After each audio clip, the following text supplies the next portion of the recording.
We are here with a couple of guests who can give us at least some insight into what's going on there. This is Chief William Hall of the Port Authority Police of New York. As we told you earlier, the Port Authority Police have jurisdiction over the Trade Center.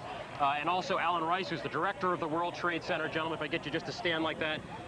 First of all, Chief, do we have any idea of how many people are in there? We have no idea. Now, as you know, it was pretty much rush hour time that this took place this morning, so the numbers we don't know yet. We tried to get almost everybody out that we could early on.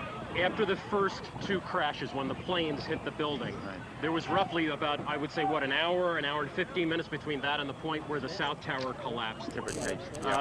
How many people you were able to get out? Do you have any idea? We don't know. We tried to do a floor-by-floor search. New York City Police, the Fire Department, Port Authority Police, best they could, tried to get everybody out. But as you know, there were people still coming out after that building came down. Do you have any idea how many people would normally be in the building at 8:30 or north? This is the director of the World Trade Center. Probably 10,000 people in each tower.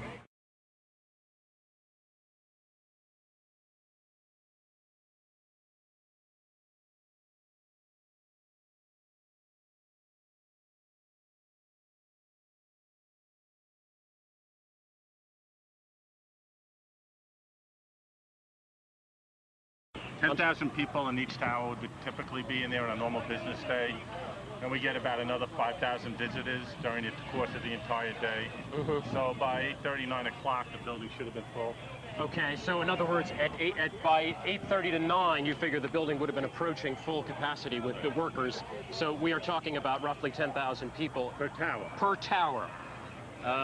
Now, at this point, obviously, you've got a situation, have these towers having collapsed, that is bordering on chaotic. What's the first challenge? What are you doing at this moment? I've seen emergency workers try to go in there after the first couple crashes and come running back out. What are you trying to do now? I guess the next step is between the chief and myself and my staff.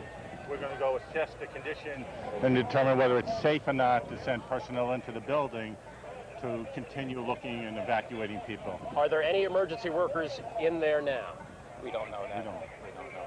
If they were in there now, presumably they would have been trapped in there from the earlier. It's possible. It's possible from what we saw happen there. Yeah, very much so. We were trapped ourselves in the building in the basement. We were the building collapsed when we came out of that. But yes, I'm sure you were in the basement of the South Tower. No, we were in the basement of building 5, 6.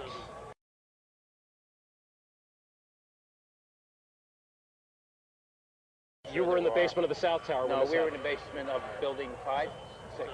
Okay. Right, and I was in building 5. We had to dig our way out to get out. You dug your way out. What was that like?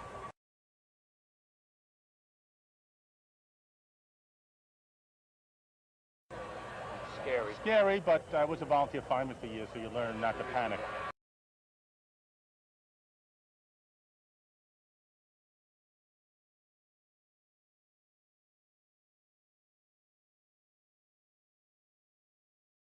Yeah. What was the one last thing? What do you do right now to try to get to those people? How long before you get to those people? We're going to have to wait and make the building safe. We have our engineers here, our law department here. We're going to make the building safe, and we're going to send in rescue teams. We're already breaking the men and women up into rescue teams, and they're ready to go once the building is declared safe of what's left. And how soon before they're back in there? We're going to try and do this right now, and I hope soon. I hope soon. Is any part of the building still standing down there? We can't really see. I can't see either. I can see what you see. I don't know.